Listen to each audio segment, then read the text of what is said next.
Yang lebih fatal lagi ada masjid yang cokok-cokok, matikan lampu, baru kemudian sholat.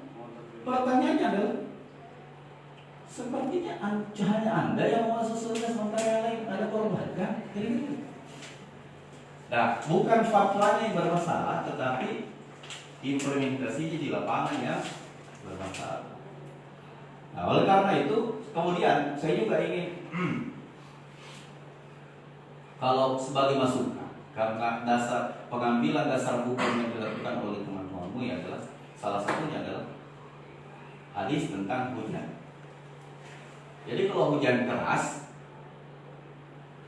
boleh tidak mesti keluar hadis. Maka Rasulullah meminta ganti azan dengan as-salatu fil buyut turilah.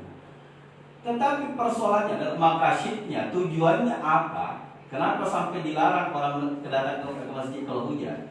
Karena kondisional waktu itu daerah gurun, hujan keras, daerah bebatuan, kalau orang berjalan bisa terluka.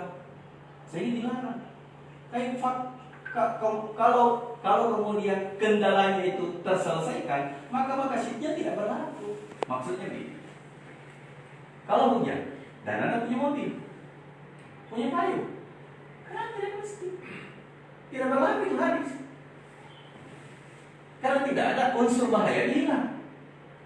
Nah, maksud saya, kalau ada masjid ya, yang bisa kan unsur yang membahayakan itu dihilangkan.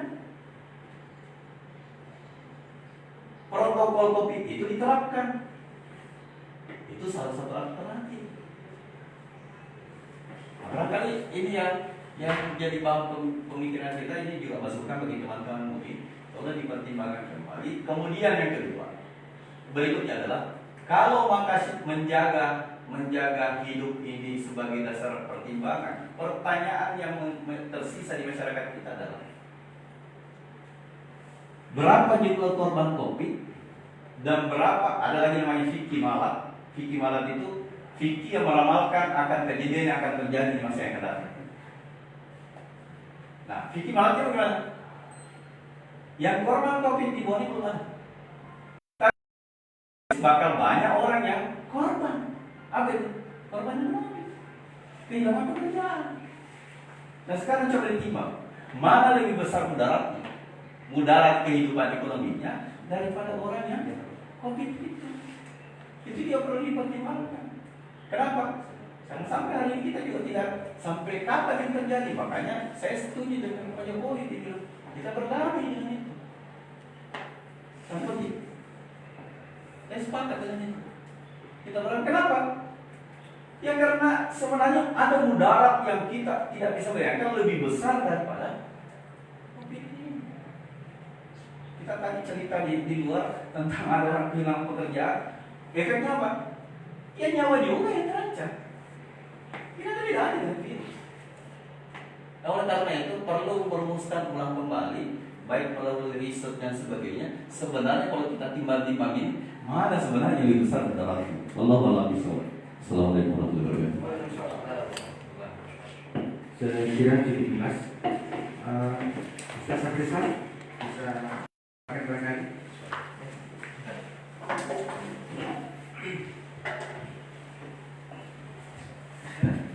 Bismillahirrahmanirrahim. Baik, hadirin yang mulia, dengan Allah Subhanahu Wa Taala kita kembali lagi.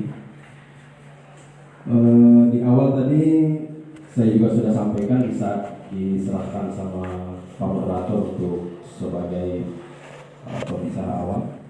Namun saya izin untuk diserahkan dulu kepada yang terhormat narasumber yang lain, dan sudah kita dengarkan pemaparan dari Bapak Sekretaris Gugus Tugas mewakili pemerintah Kabupaten Bone, dan seterusnya oleh yang mulia saudara kita Pak Dokter secara analisis ilmiah, begitu juga jari dilanjut oleh beliau saudara kita Bapak kita yang mulia dari pihak Majelis Ulama Indonesia. Sebagai yang mewakili umat. Jadi di sini konteksnya mungkin saya akan lebih spesifik berbicara mewakili umat menyikapi pandemi COVID ini. Terus apa antisipasi dan apa yang harus kita lakukan ke depan andai kata ini 1 bulan, 2 bulan, bahkan sampai 3 bulan ke depan ini belum ada istilahnya itu COVID goodbye gitu kan, langsung meninggalkan kita kembali ke asalnya. Sementara juga dari pemerintah pusat berikut dengan pemerintah daerah kita masih sedang dalam tugas besar untuk memutus mata rantai ini. Namun belum ada juga satu jaminan sampai hari ini kapan masa berakhirnya, memang belum ada. Jadi saudara yang dimuliakan Allah, makanya itu hari kita bincang-bincang dengan beberapa teman-teman pemikir bahwasanya kita atas nama masyarakat bawah ini, atas nama umat, karena memang gimana pun kita di Indonesia adalah umat mayoritas dan khususnya kita di Bone juga alhamdulillah keyakinan yang luar biasa tentang menyikapi COVID ini. Jadi perlu memang artinya kita berpikir lagi, makanya diangkatlah dalam sebuah forum ini apa solusi. Karena di judul tadi saya lihat juga dari moderator di awal itu bilang bahwa memutus mata rantai dan mengantisipasi dampak. Ya, mengantisipasi dampak. Mungkin kita belum terlambat karena banyaknya memang harus kita ambil sisi pelajaran dalam hal ini, hikmah ya. Termasuk kami sendiri Al-Fakir yang beberapa kali didatangi oleh masyarakat, dipertanyakan oleh umat gitu ya, atas nama umat bahwasanya bagaimana nanti kita dalam melaksanakan ibadah puasa ya kan, ubudiyah kita kepada Allah, bagaimana juga nanti pelaksanaan Idul Fitri, silaturahmi dan lain sebagainya. Sementara ini COVID-19 ini belum juga istilah itu dicabut statusnya ya. Jadi sebagaimana juga saya ingat tadi apa yang disampaikan oleh Kakanda Pak Darai tadi bahwa Bone sudah 5 positif. Ada kali yang saya menunjuk dari Malaysia. Siap. Selamat jalan Pak Mati. Selamat bertugas. Ya, jadi ada 5 yang kita dengar ya. Mungkin juga beberapa hari terakhir kita belum semuanya tahu, bahwa masyarakat tahu ya, masyarakat Bone nantinya tahu bahwa ada 5 yang sudah positif. Kebetulan juga di tempat kami itu di Kelurahan Bajoe, Kecamatan Jakarta Timur, memang di sana juga ada politeknik dan di sana ada tempat isolasi. Saudara alhamdulillah ada beberapa yang diisolasi sudah dipulangkan oleh pihak protokoler COVID. Itu artinya banyak kemajuan ya, baik dari apa yang disuspekkan kepada masyarakat Bone, bahwasanya Bone walaupun belum termasuk zona merah dan tidak ada satupun pihak yang berani mengatakan zona merah Bone, bahkan PSBB juga belum diberlakukan, tapi momok dari sebuah itu telah terjadi sejak 3 bulan terakhir. Ya, itulah temuan-temuan yang kita rasakan, yang kami rasakan atas nama umat yang selama ini dalam kebingungan dan kepanikannya. Terus merespon apa yang disampaikan oleh Bapak kita dari Majelis Ulama tadi, bahwa bagaimana masyarakat selama ini memang banyak yang salah persepsi mungkin ya tentang menyikapi fatwa MUI. Ya, apa yang diperintahkan oleh Majelis Ulama sebagaimana disebutkan di Fatwa MUI nomor 14 kalau nggak salah saya tahun 2020. Di situ kan memang jelas. Ya, cuman prakteknya di lapangan banyak masyarakat kita atas nama umat ini memang salah persepsi. Di situ ironis. Kenapa saya bilang begitu? Seperti yang beliau bilang tadi dari Bapak kita dari Majelis Ulama Bone, bahwa perintah sebenarnya MUI itu tidak itu poinnya, tapi itu yang ditangkap oleh masyarakat, ya kan? Jadi ini yang berlaku hari ini.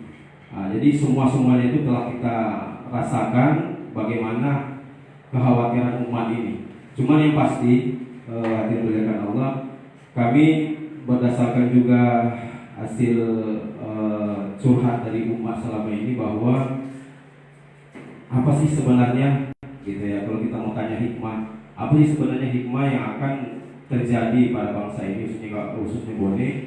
Kenapa sampai bulan puasa wabah ini belum juga diangkat oleh Allah Subhanahu wa taala? Bukankah sudah sekian doa yang dipanjatkan dan lain sebagainya?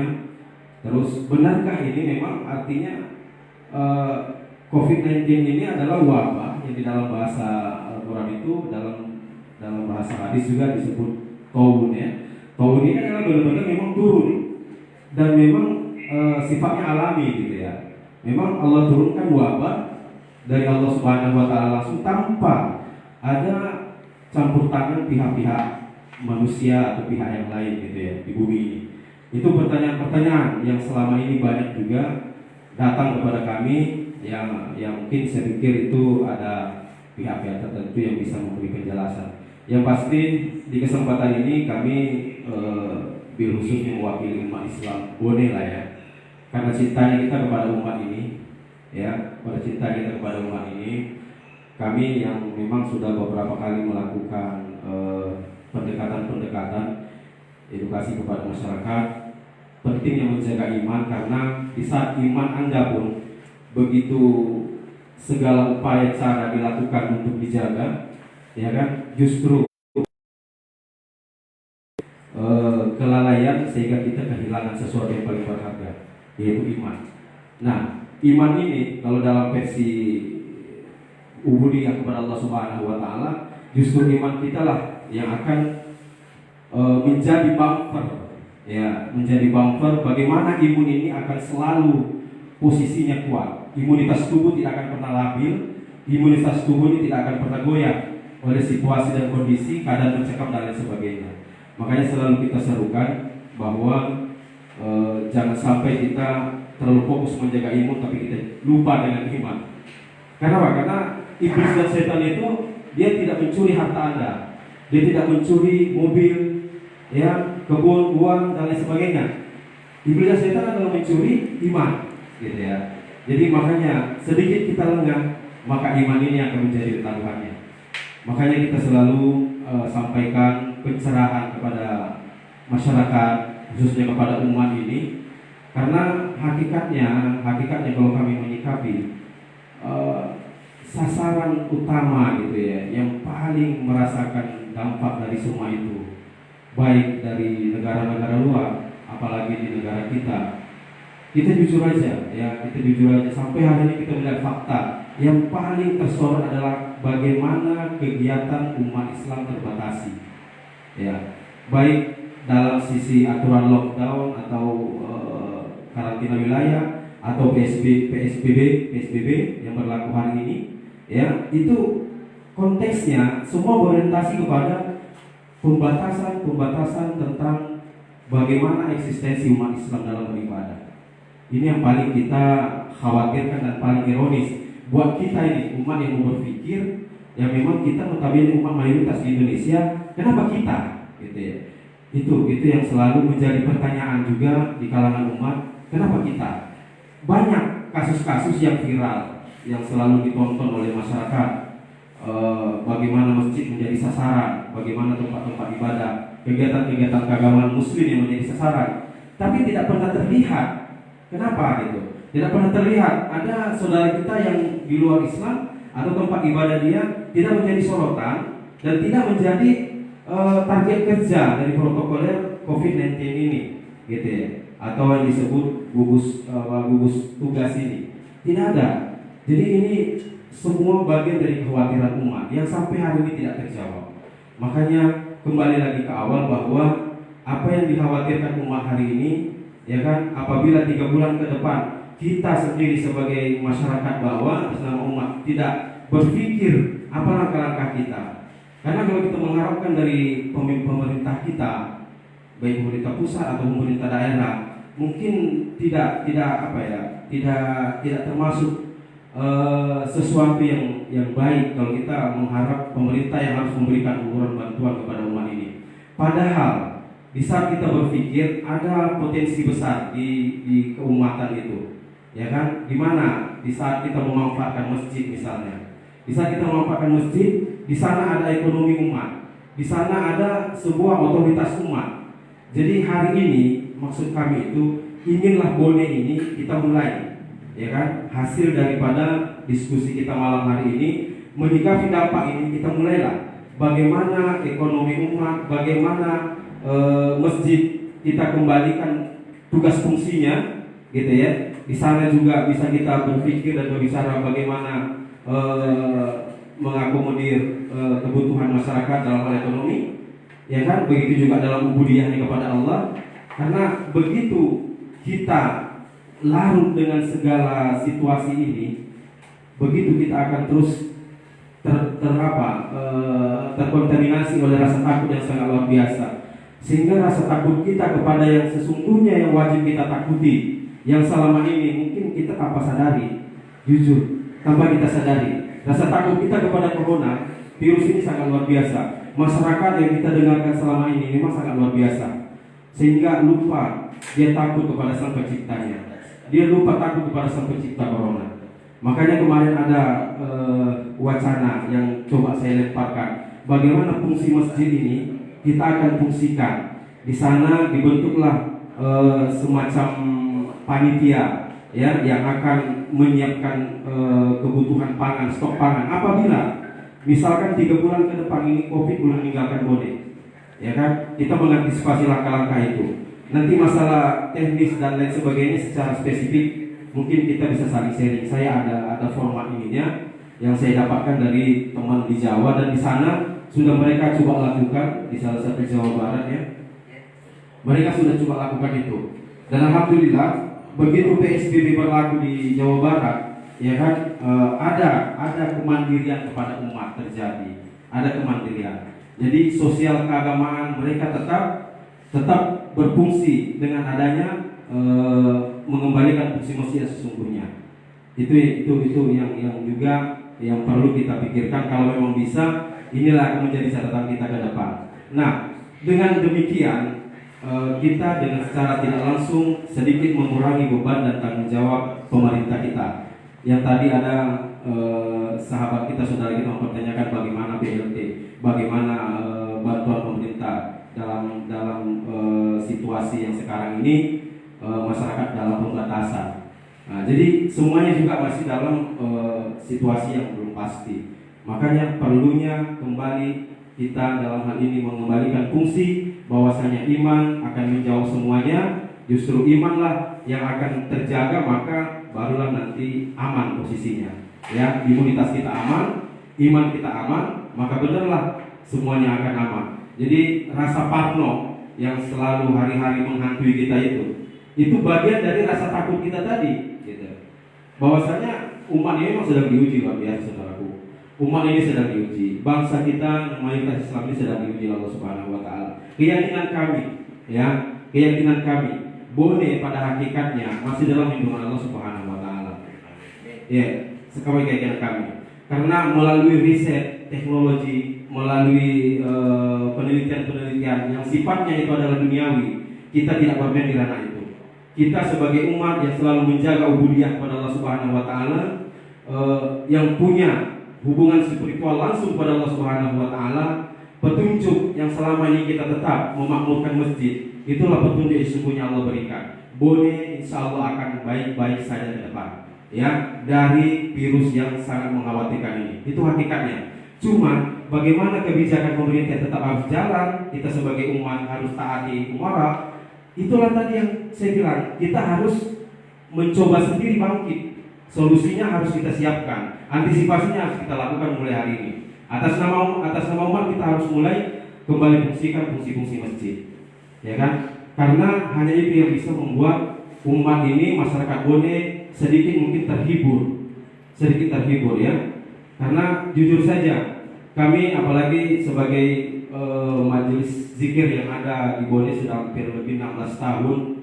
Mungkin beliau juga sudah tahu karena kita tadi Pak Gerai, karena beliau waktu itu masih di Kesbang, ya, dinas yang mengeluarkan izin kami. Terus beliau juga Pak Basu, bupati kita sudah tahu tugas utama Majelis Zikir Latiful Akbar ini hadir di Bone, saudaraku. Yang pertama adalah membackup hal-hal yang akan menjadi suatu bencana luar biasa buat saudaraku yang ada di Bone.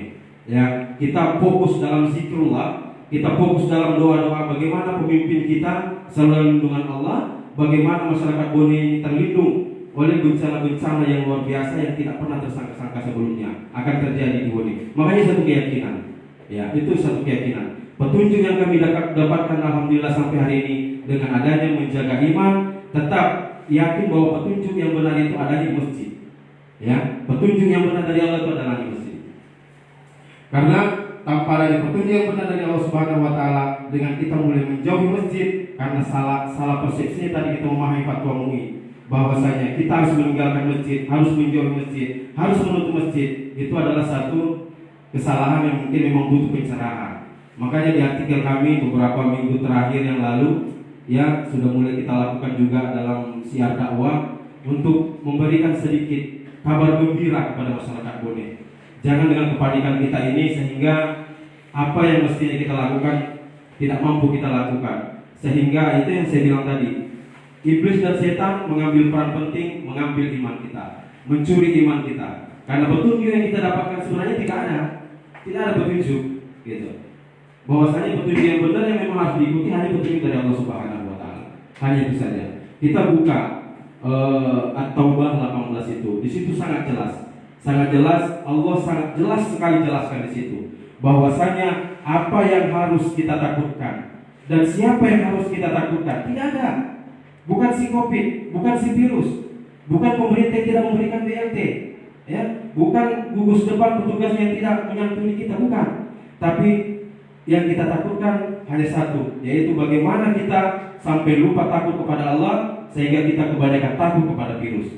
Apa yang diciptakan Allah kita lupa untuk takut kepada sang penciptanya. Ya, itu sebagai pesan moral mungkin ya yang perlu kami sampaikan kepada saudaraku semua masyarakat Bone. Yakinlah bahwa Bone masih tetap dalam lindungan Allah. Spiritual kita jauh lebih tajam untuk kita memposisikan iman kepada Allah Subhanahu wa taala, ya, untuk mengetahui dan menjawab bahwasanya kita tetap wajib hidup. Untuk melawan Covid ini kita tetap wajib hidup. Tidak boleh kita lemah, tidak boleh kita tetap dalam kepanikan. Hilangkan rasa parno, ya. Karena rasa parno itu yang selalu menggiring dan menggiring kita sehingga iblis dan setan senantiasa dimenangkan dalam hal ini. Jadi imanlah semuanya jawabannya, kembalilah ke iman karena memang itulah yang membuat situasi segala akan menjadi aman, ya.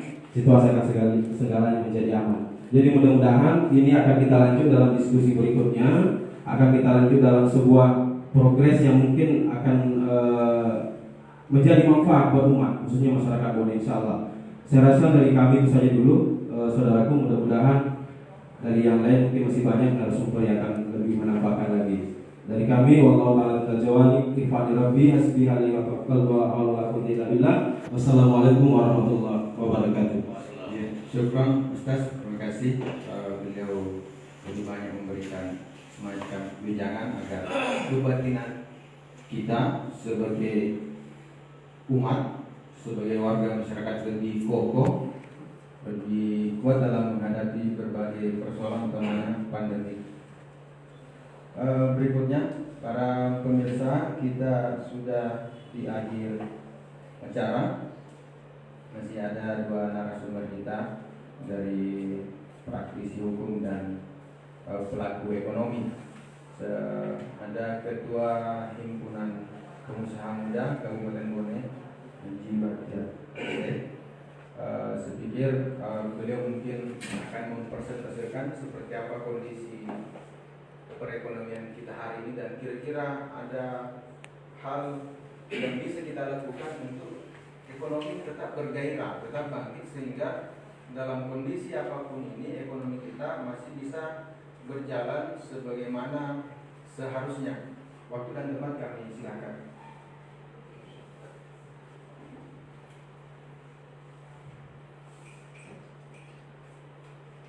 Bismillahirrahmanirrahim. Rabbi shrah li sadri wa yassir li amri wahlul 'uqdatam min lisani yafqahu qawli. Assalamualaikum warahmatullahi wabarakatuh.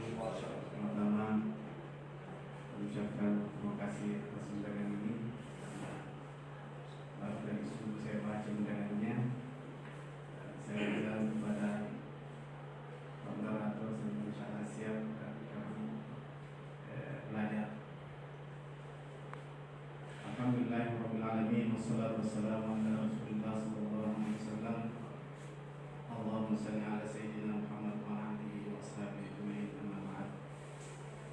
Pertama, mari kita bersyukur kepada Allah dan bersalawat kepada Rasulullah sallallahu alaihi wasallam, dan izinkan kami berbicara atas nama Ketua Himpunan Pengusaha Muda Kabupaten Bone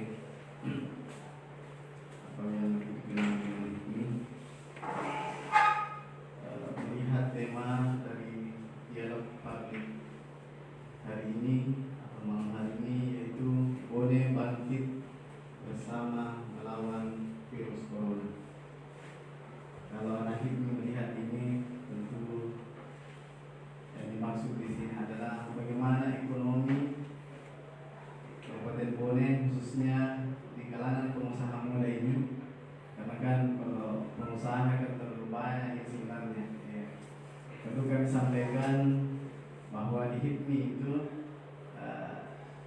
batas maksimal umur pengurus itu adalah 41 tahun. Kira ini hanya informasi. Sahabat dan rekan-rekanku yang kami hormati, yang kami banggakan, perlu kami sampaikan bahwa pada saat ini bukan cuma krisis kesehatan yang melanda kita, tetapi juga krisis ekonomi.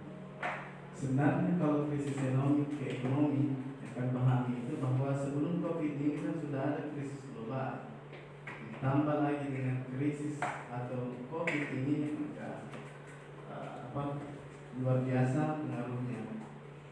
Khusus di Kabupaten Bone, kami mau mengungkapkan sedikit bahwa pada saat ini likuiditas perusahaan itu, pertama dari teman-teman pengurus ini rata-rata menurun, mana dari usaha-usaha restoran, usaha pariwisata, dalam hal ini travel itu 100%, kalau travel karena tidak ada yang bisa bergerak. Akan tetapi perlu juga dipahami atau perlu yang menjadi pertanyaan itu adalah bagaimana pada saat ini pengusaha bisa bertahan, minimal survive lah. Tentu kami dari HIPMI mengajak kepada seluruh pengusaha-pengusaha khususnya yang ada di Kabupaten Bone bahwa salah satu tips yang kita gunakan dalam berusaha sekarang itu adalah menggunakan dana kuning. Maksudnya transaksi itu kita cash by cash, maksudnya transaksinya itu tunai. Karena itulah salah satu cara juga untuk supaya ekonomi ini tetap berjalan dan tetap survive. Pada diolong yang untuk indra tahu ini, cuma kopi ini. Artinya memang saat ini kondisi seperti itu kira-kira. Dan saya kira masyarakat sudah tahu kondisi saat ini. Teman-teman dan sahabat dan pemirsa, selanjutnya juga kami perlu sampaikan bahwa secara umum kami dari pengusaha itu, saya kira teman-teman juga pada tahu semua bahwa pada saat ini salah satu cara yang dilakukan oleh pengusaha untuk tetap survive itu adalah dengan banyak menggunakan industri digital marketing. Kenapa? Karena saat ini kan segalanya itu dibatasi. Bahkan sesuai dengan anjuran dari pemerintah itu kita harus atau diajak orang untuk bekerja dari rumah. Ya. Salah satu yang cara yang digunakan oleh pengusaha ini adalah bekerja dari rumah dengan menggunakan atau dibantu dengan digital marketing. Kenapa ini sangat penting? Karena informasi yang disampaikan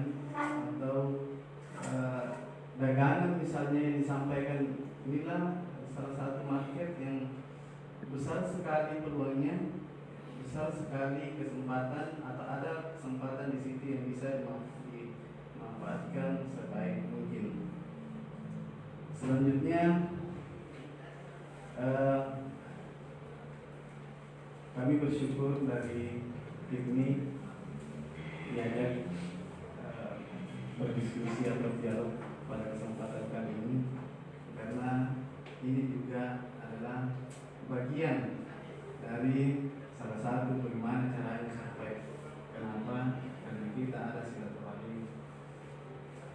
Dengan silaturahim tentunya peluang-peluang market tentu insya Allah pelan-pelan akan semakin luas dan semakin bertambah, dan insya Allah rezeki halal dan thayyiban segera mendekat. Segera seperti itu yang kami bisa sampaikan, lebih dan kurangnya mohon dimaafkan, dan mudah-mudahan ada manfaatnya. Namun sebelum saya tutup, saya mau mulai kembali bahwa saat ini closing statement kami bahwa berbisnis harus disertai dengan dana tunai. Bisnis harus saat ini harus cash. Kami ingatkan karena kenapa ini sangat penting untuk menjaga kestabilan ekonomi. Sekian dari kami. Dan kurang mohon dimaafkan. Assalamualaikum warahmatullahi wabarakatuh. Terima kasih Pak Haji. Pemirsa, narasumber terakhir kita adalah Bapak Andi Asrul Akri dari Sahat Sehat. Beliau adalah praktisi hukum. Kita juga ini mungkin ada beberapa tindakan yang dilakukan oleh para petugas kita yang kira-kira satu sisi melabrak regulasi yang ada. Mungkin beliau bisa mempresentasikan itu sebisa mungkin yang dialami oleh di pengusaha muda pembatasan yang kira-kira melabrak aturan gitu, pelanggaran HAM atau apa misalnya. Mungkin bisa dijelaskan oleh beliau.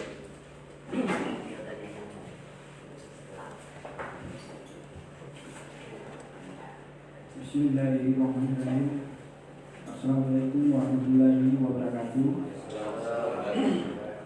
Jadi terkait pertanyaan dari moderator masalah pelanggaran HAM atau tindakan-tindakan di luar sana, sebelum itu saya ingin menyampaikan bahwa sebenarnya saya itu orang yang mendukung kebijakan pemerintah, tapi kebijakan yang tepat sasaran, bukan kebijakan yang bertentangan dengan regulasi dan tidak bermanfaat kepada kelangsungan kehidupan masyarakat ke depan. Jadi dalam tema diskusi kita ini dari tadi saya agak belum menemukan inti dari Bone bangkit bersama melawan ancaman virus corona. Asumsi saya bahwa di Bone sekarang ini baru mulai ingin bangkit. Dan mudah-mudahan akan bangkit dengan adanya diskusi-diskusi yang bermanfaat seperti ini. Pertama-tama saya ingin menjelaskan informasi dari Organisasi Kesehatan Dunia. Itu menyatakan bahwa COVID-19 itu merupakan virus corona yang ditemukan di tahun 2019 yang merupakan keluarga besar dari virus flu dan SARS yang sampai saat ini apa namanya obatnya belum ditemukan. Jadi yang kita hadapi saat ini adalah makhluk astral atau kasat mata yang kita tidak bisa prediksi. Bukannya saya melarang kita untuk berharap kapan ini selesai. Cuma pada kenyataannya yang kita hadapi ini adalah makhluk yang kasat mata, yang kita tidak tahu dia sudah pergi padahal masih ada, atau mungkin saja dia masih ada padahal dia sudah pergi. Itu tidak bisa kita prediksi. Jadi saya berharap bagaimana kebijakan-kebijakan pemerintah yang ada ini bisa berlangsung atau memberikan manfaat kepada masyarakat untuk kelangsungan hidup ke depannya. karena beberapa narasumber tadi mengatakan bahwa sudah terjadi krisis ekonomi. Dalam keagamaan dibatasi, dan dalam kesehatan sudah terjadi krisis kesehatan. Kalau regulasi, setahu saya itu Pak Presiden itu mengeluarkan 9 regulasi pokok dalam penanganan coronavirus ini. Di antaranya ada Kepres, Perpres, Impres, Perpu, dan PP. Dan yang dilaksanakan sekarang ini kebanyakan di zona merah adalah PP nomor 21 tahun 2020, pembatasan sosial berskala besar. Kabupaten Bone belum diterapkan PSBB ini. Jadi di Kabupaten Bone kita ini belum ada aturan yang jelas, regulasi yang jelas. Jadi saya berharap para petugas-petugas yang terkait di lapangan jangan terlalu arogan terhadap tindakan-tindakan masyarakat. Berikanlah dia contoh, berikan masyarakat contoh, edukasi yang baik. Berikanlah contoh yang baik, yang benar. Jangan menggunakan arogansi, menggunakan kekuasaan. Karena di Kabupaten Bone ini tidak ada aturan yang mendasar yang bisa digunakan, termasuk pelarangan masjid yang katanya pernah ditutup. Saya salah satu praktisi yang pernah mengkritisi maklumat bersama yang ditandatangani di Rujak Bupati terhadap penutupan masjid. Saya merasa maklumat tersebut melanggar peraturan atau tidak bersesuaian dengan peraturan. Sebagaimana yang Kakak tadi katakan, seharusnya dilakukan pengkajian dulu supaya ada teknis pelaksanaannya di bawah. Saya sepakat sih sebenarnya kalau hal itu dilaksanakan, cuma lebih efektifnya kalau berbarengan dengan juknis atau tindakan sehingga tidak terjadi konflik di tengah-tengah masyarakat. Sekarang ini jangan-jangan kebijakan-kebijakan pemerintah atau maklumat anjuran pemerintah itu yang membuat masyarakat menjadi korban. Contohnya di Indonesia ini angka penularan COVID itu sampai saat ini yang saya baca sudah 13.000 ke atas. Ya cukup tinggi. Cuman saya baca juga jumlah orang yang di PHK di Indonesia ini sudah mencapai 3 juta orang. Luar biasa jumlahnya. Lebih parah, dan kalau ini terus berlangsung, jangan sampai ini yang bisa membuat kita menjadi korban, membuat teman-teman, keluarga atau saudara-saudara kita menjadi korban jiwa. Jadi saya sih sebenarnya agak ingin ada terlambat ya tadi ingin menyampaikan langsung ke Pak Sekretaris Gugus bahwa seharusnya sebelum melakukan suatu maklumat, anjuran dan apa, libatkanlah semua tokoh-tokoh untuk melakukan pengkajian agar kita bisa menerapkan juknis di lapangan. Karena bukannya kita mau menentang anjuran dan kebijakan pemerintah, tapi pemerintah ini sendiri yang tidak serius ingin menanggulangi penyebaran COVID, tidak memberikan contoh-contoh yang baik, publikasinya seakan-akan arogan. Kayak kemarin terjadi satu kasus yang di Kabupaten Bone ini hoax, katanya apa hoax yang di rumah sakit kemarin? Iya, prank. Yang prank. Jangan-jangan prank ini muncul gara-gara anak muda ini dibatasi dengan kebijakan-kebijakan sehingga dia merasa bosan mencari hiburan di luar dengan cara memprank menggunakan COVID-19. Masih syukur belum ada korban jiwa. Bagaimana kalau kebijakan ini bisa atau anjuran-anjuran pemerintah ini bisa membawa kita ke ranah penjarahan ke depannya, kita kan tidak tahu. Kalau berbicara saudara moderator tadi mengatakan pelanggaran hak asasi manusia, ya segala sesuatu yang merampas hak itu kan merupakan pelanggaran HAM. Apalagi kita di Kabupaten Bone ini belum mempunyai regulasi atau aturan yang jelas masalah penanganan saya, pemerintah Kabupaten Bone memberikan edukasi secara publis, bagaimana caranya memberikan sugesti yang baik agar imun masyarakat bisa meningkat. Jangan publikasinya hanya memberikan kepanikan, konflik, atau kasarnya hanya berita golah yang tidak sama sekali memberikan manfaat kepada masyarakat di tengah-tengah pandemi ini. Ya, mungkin harapan saya seperti itu, dan siapa tahu masih ada yang ingin melakukan diskusi. Ya, wassalamualaikum warahmatullahi wabarakatuh. Terima kasih Pak Dik. Saya pikir diskusi kita pada malam hari ini sifatnya menabur harapan, sifatnya memulai. Insya Allah kalau memungkinkan diskusi semacam ini kita akan terus lakukan. Dan yang dimasukkan tadi oleh Bapak pengacara kita ini bahwa tema sentral diskusi pada malam hari ini adalah Bone Bangkit. Memang susah kita terjunkan dalam satu momen seperti ini karena membutuhkan pengkajian yang dalam, membutuhkan diskusi yang lebih tertata baik. Jadi saya pikir untuk kesempatan kali ini waktu kita sangat terbatas. Dari ramuan nanti pengarah acara akan membuat ramuan untuk dilakukan rekomendasi. Kita lakukan rekomendasi apakah kegiatan nantinya kita tetap akan lanjutkan, dan hasil diskusi ini seperti disampaikan di Asrul itu akan menjadi masukan tugas fraksi pemerintah daerah atau lingkungan. Saya pikir seperti itu para pemirsa, para narasumber. Terima kasih atas atensi dan curah waktunya untuk bersama-sama pada malam hari ini. Lebih dan kurangnya mohon maaf. Assalamualaikum warahmatullahi wabarakatuh. Waalaikumsalam warahmatullahi wabarakatuh. Baik.